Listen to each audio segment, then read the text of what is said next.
Good morning, Nerd Flickers. Today is Monday, and I am going to tell you guys about some movies, because today is Movie Monday, the day that I talk to you guys about movies. So, this weekend I watched 6 or 7 movies, I don't know, we'll count. So, the first movie I watched was Interstellar.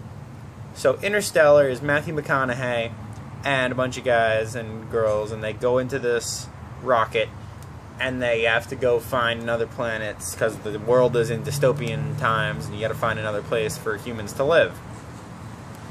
And it's this great adventure. The music goes perfectly with the entire film, and the filmography is beautiful, and I'm sure some of you have already seen it, but anyone who hasn't, I should really recommend it. The second movie I watched was The Theory of Everything, which is the biography movie of Stephen Hawking's life. And Stephen Hawking, as many of you probably know, is the physicist who theorized about black holes. He developed some of that theory. He didn't come up with it, but I mean, he's like very important, and he's one of the best known scientists of this time. The movie was very, very high quality. It started off with him as a child, and it's amazing to see Stephen Hawking and picture him as a running and walking person, because he has had this disease his entire life that he's been in the public eye. But they did a very good job at showing that, and I recommend that movie also. So after that, I watched John Wick, because I was in the mood for a thriller. And John Wick is Keanu Reeves, and Keanu Reeves is one of the funniest actors to me because he has no emotions ever.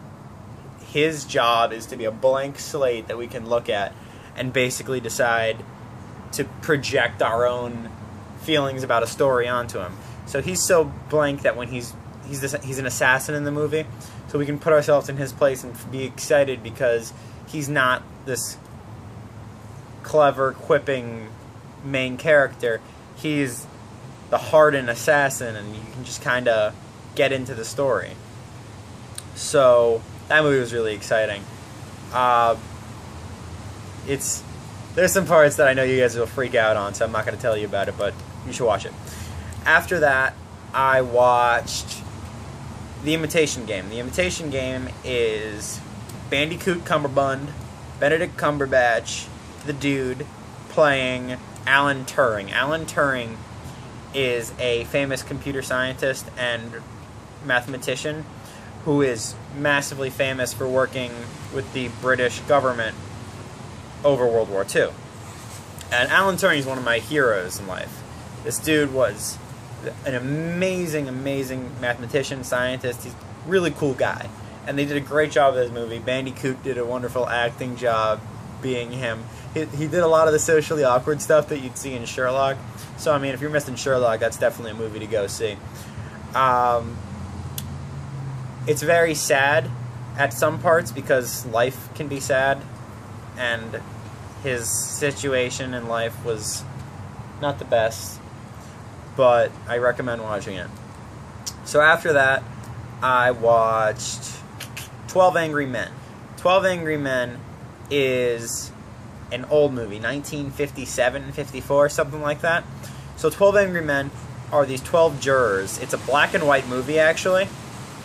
And it's 12 jurors in a murder case, and they're sitting in this one room. The room, throughout the entire movie, they only film it in this one room.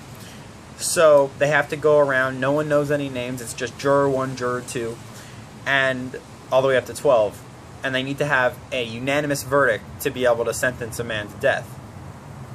They start off with 11 votes for guilty and just one man who decided the case wasn't open and shut, and they have this exciting process of debate throughout the entire movie. And it was really amazing because I didn't expect to like it because, you know, black and white, old-timey movies are not, like, usually my thing. I usually don't go past 1980 when I want to watch a movie, but this was really some high quality.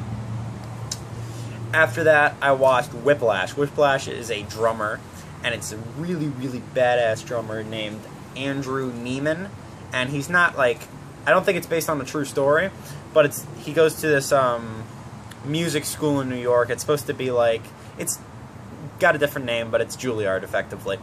And he has this drum teacher who teaches studio band, and this guy is the biggest hard ass in the world.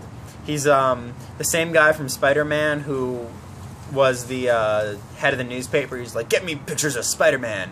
He's the same actor from that, and he plays effectively the same role. He's such a mean guy, but he's like pushing the kids to do stuff, and very crazy movie, but good. Then I watched Edge of Tomorrow, which is Groundhog Day with Tom Cruise in a war zone, and it starts off with Tom Cruise as this like crazy pampered major in the army, because he doesn't actually do any work. He just goes on TV and tries to like drum up money for the war effort. But he eventually has to go into the war effort, and he basically restarts the day each time until he can get it right. And then, but it has a lot of aliens and crazy robot restarting the day reasons, way different from Groundhog Day. So I recommend you watching that. And I'm running out of time, so I want to let you guys know, can't wait to see you, especially Jill. Can't wait for you to come back. And you guys, tell me your favorite movie or your favorite recent movie, either one. Alright, I'll see you guys later.